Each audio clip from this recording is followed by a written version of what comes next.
Muy buenos días, señores. ¿Qué tal? ¿Cómo están todos? Jaime Soto, una vez más con todos ustedes por aquí.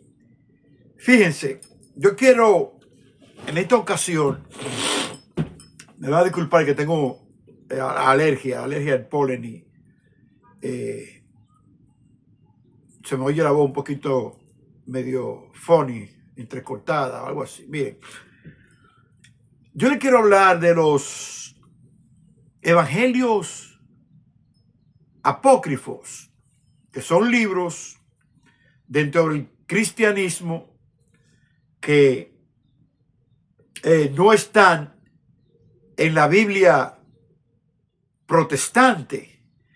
Y hay otros libros que son deuterocanónicos que no están en la protestantes, pero sí están en la Biblia católica y en las Biblias ortodoxas. ¿Qué sucede? ¿Cuál es el problema con esos libros para la iglesia? Que ellos dicen o ellos determinaron que esos libros no son inspirados. Y muchos creyentes, muchos feligreses dicen que no son inspirados por Dios, o sea, por Dios. Pero la realidad es que las iglesias no dicen que no son inspirados por Dios, sino que no son inspirados para la iglesia, pero no mencionan por Dios. Entonces, ¿cuál es el problema cuando hay un debate entre cristianos, entre apologetas cristianos, ya sean católicos o sean protestantes? Que cuando ellos están discutiendo sobre un tema, una doctrina o algo, ellos se van a su Biblia. Ustedes saben que la mayoría de Biblia protestante lo que usa es en español Reina Valera, ¿verdad? Que viene siendo parte de una traducción de la Biblia King James, ¿verdad? Y que Casiodoro de Reina y Valera, el otro, hicieron esa traducción hace muchísimos años, pero la han ido revisando. Y esta última revisión que yo tengo aquí es de 1960. Pero ¿qué pasa? Eso es español. Pero ¿qué pasa? Que en el idioma inglés, yo tengo aquí, esto no es una Biblia protestante, esto es los 5 libros de Moisés, ¿verdad? O sea, el Pentateuco. Se llama The Shocking Bible, volumen 1, ¿verdad? Y es una traducción de Everett Fox, ¿verdad? Ahí están esos libros, ¿verdad? También tengo aquí la Biblia apócrifa etíope, ¿verdad? Con esos libros que algunos de ellos están incluidos en la Biblia católica, pero no están en la protestante. Y hay otros que no están ni en la católica y por ende no están en la protestante, pero están en la Biblia etíope. Ahora, ¿qué pasa? Mira, aquí está la historia de la iglesia medieval. La historia de la iglesia medieval. Aquí está. Yo se lo he enseñado esto. ¿Qué sucede? Y aquí está este libro apócrifo, que es el Evangelio perdido de Lucas. O sea, no está el libro del Evangelio porque esto es cómo se consiguió ese texto, dónde lo encontraron, dónde fue a parar, cómo sucedió todo. Y también hay una gráfica de ese texto. Hay gráfica de ese texto aquí, ¿verdad? Hay gráfica de ese texto. O sea, esta es una gráfica del texto. Esto aquí, miren, son gráficas del texto que se hicieron con carbono 14, se hizo toda una investigación, se juntaron los textos, los pedazos y todo eso. Esos libros, esos pergaminos, esos codes, esos códices se encontraron en Nag Nag Hammadi, que viene siendo Egipto, ¿entiende? Ahí cerca del Mar Muerto. Y la mayoría de los rollos siempre se encuentran en tierra, porque la cueva de Qumran también están cerca ahí por toda esa parte de ahí. O sea que todo eso es África. ¿Entiendes? Entonces, todos esos libros apócrifos surgieron o fueron a parar al principio en el cristianismo original, el cristianismo primitivo, a África. Porque como yo le he dicho en muchas ocasiones, África y el cristianismo e inclusive la religión de los judíos, el judaísmo e inclusive el islam, todo eso son narrativas que provienen originalmente de África. Los hebreos, los israelitas, ¿entienden? Luego toda la descendencia, ¿verdad? Los hijos de Jacob, ¿verdad? Los hijos de Abraham, Isaac, Ismael, luego los hijos de Jacob, que eran 12 tribus y todo eso y así. Pero toda esa área por ahí eran prácticamente de etnias diferentes, pero pertenecían a una misma región. Entonces, ¿qué sucede con estos libros apócrifos? Que esos libros, a lo que llaman apócrifos, están en su manera original, no han sido alterados. Entonces los cristianos, ya sean católicos o protestantes, cuando están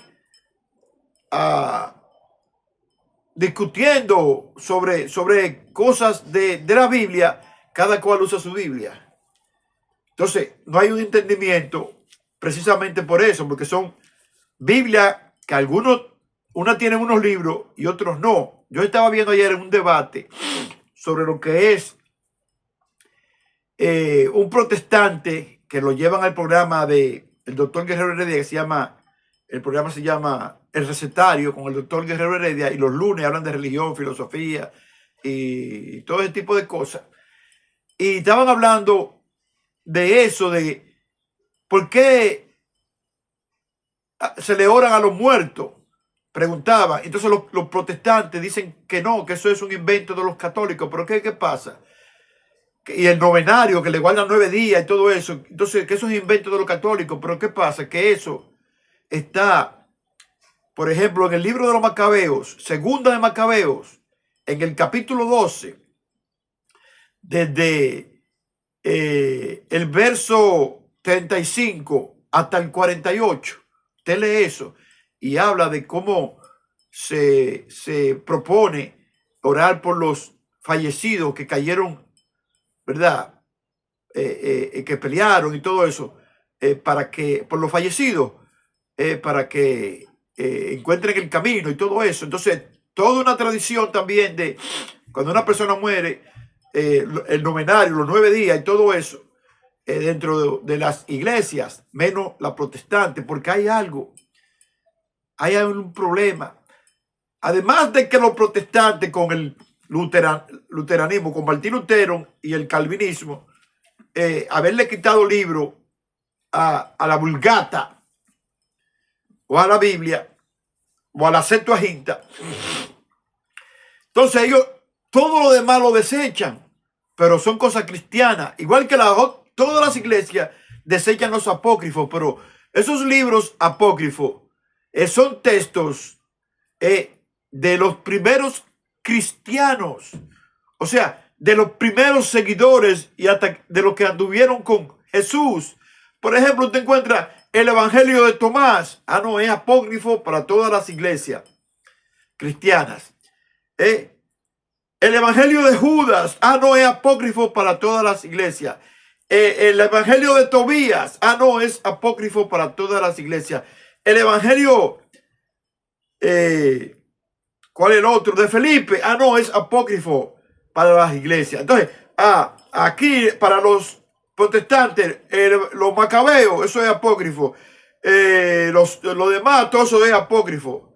¿Te entiendes? Entonces, porque hay un problema que cuando se establecieron los concilios, tanto en el 325, el concilio de Nicea, como el concilio que se celebró también en Bizancio, no me acuerdo el nombre del otro concilio ya, porque es que hay problemas desde un principio.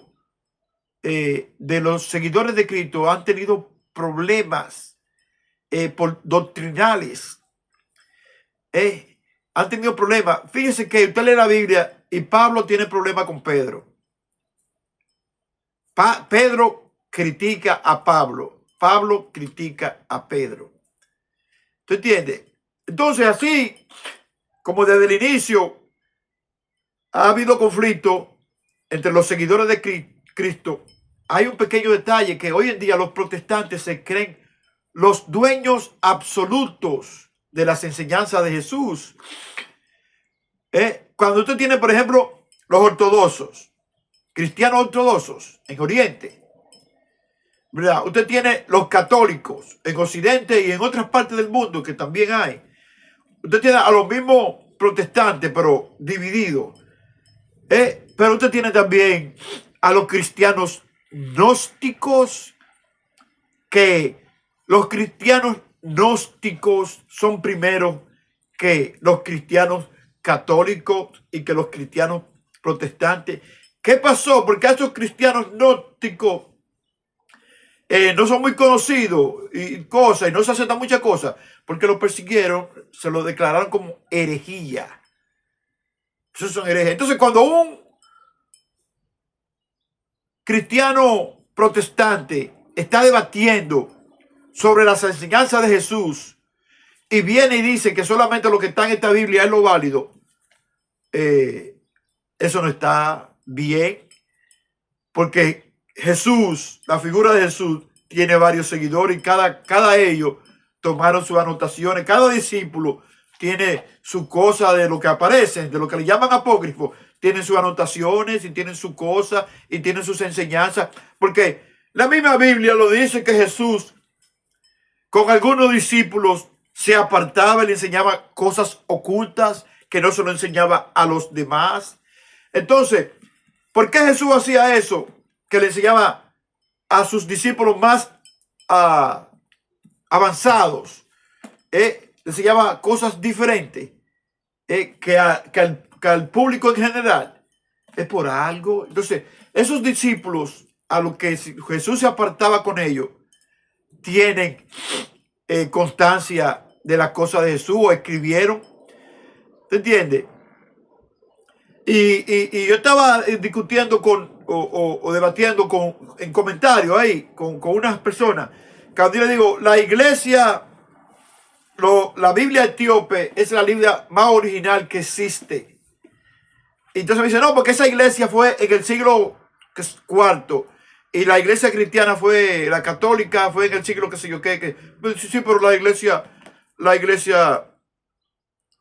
protestante primero surgió fue cuando Enrique VIII quería divorciarse, no lo dejaba y se separó de la iglesia y formó la iglesia anglicana, y luego esa iglesia empezó a llamarse iglesia episcopal ahora.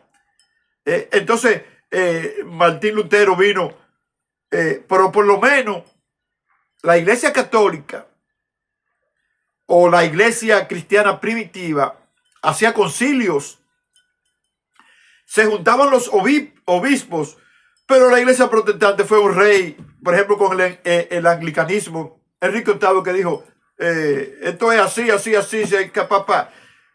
Y el mismo Martín Lutero, que era un sacerdote, que lo que hizo no fue una reforma, sino una división, dividió el catolicismo occidental entre alemanes y los papas en Roma, hizo una división.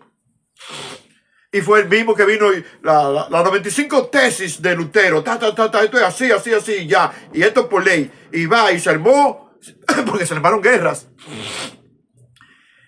Mientras la iglesia primitiva, después que era perseguida, ¿verdad? Y todo, y cuando ya se estableció que dejó de ser perseguida, y el Imperio Romano permitió el cristianismo, y luego